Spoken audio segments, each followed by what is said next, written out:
ترغیب جلد اول صفحہ 351 پر بہقی شریف کے حوالے سے حدیث آئی ہے۔ حضرت ابن عباس رضی اللہ عنہما سے روایت ہے کہ نبی مکرم صلی اللہ علیہ وسلم نے ارشاد فرمایا، فرض نماز کی مثال ترازو کی سی ہے، جو نماز کو پوری طرح ادا کرتا ہے اسے پورا اجر ملتا ہے۔ ابو داؤد شریف حدیث نمبر 906 میں حضرت عقبہ بن عامر جوہنی رضی اللہ عنہ سے روایت ہے کہ خاتم الانبیاء والمرسلین حضرت محمد رسول اللہ صلی اللہ علیہ وآلہ وسلم نے ارشاد فرمایا، جو شخص بھی اچھی طرح وضو کرتا ہے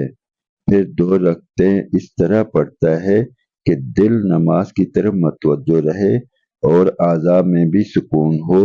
تو اس کے لیے یقیناً جنت واجب ہو جاتی ہے۔ بخاری شریف حدیث نمبر 4836 میں حضرت مغیرہ رضی اللہ عنہ فرماتے ہیں کہ نبی مکرم صلی اللہ علیہ وآلہ وسلم نماز میں اتنا لمبا قیام فرماتے تھے کہ آپ صلی اللہ علیہ وآلہ وسلم کے پاؤں مبارک پر ورم آ جاتا۔ آپ سے عرض کیا گیا کہ اللہ تعالیٰ جل شانہ نے آپ کے اگلے پچھلے گناہ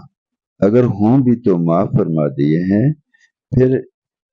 آپ اتنی مشقت کیوں اٹھاتے ہیں؟ تو آپ صلی اللہ علیہ وآلہ وسلم نے ارشاد فرمایا، کیا اس بات پر میں شکر گزار بندہ نہ بنوں؟ مسلم شریف حدیث نمبر 1083 میں حضرت ابو ہریرہ رضی اللہ عنہ سے روایت ہے کہ خاتم الانبیاء والمرسلین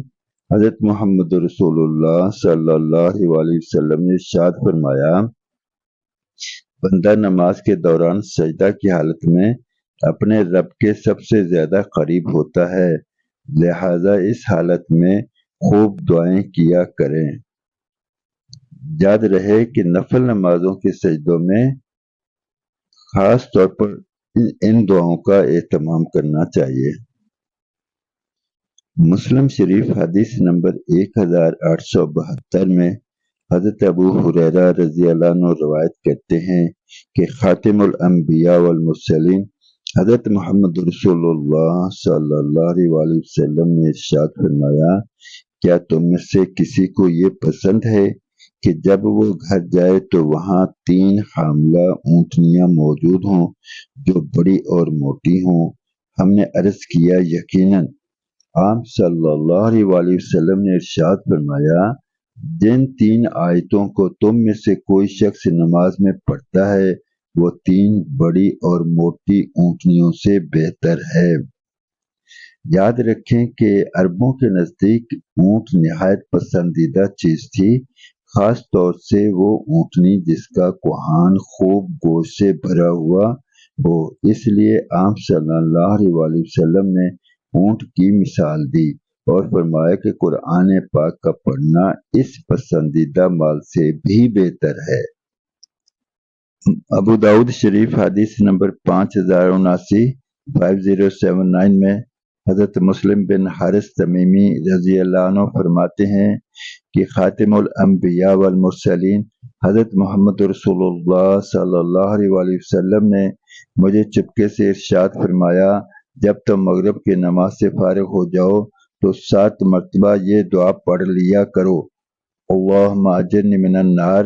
ترجمہ ہے، یا اللہ مجھ کو دوزخ سے محفوظ رکھیے۔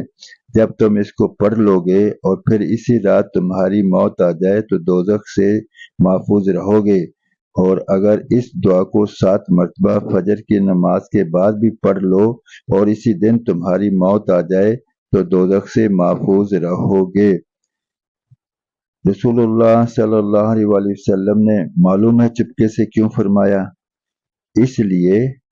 کہ سننے والے کے دل میں بات کی اہمیت رہے، ورنہ نبی مکرم صلی اللہ علیہ وآلہ وسلم کو تو پورے دنیا کے جن و انس کے لیے، تمام مخلوقات کے لیے نبی بنا کر بھیجا گیا،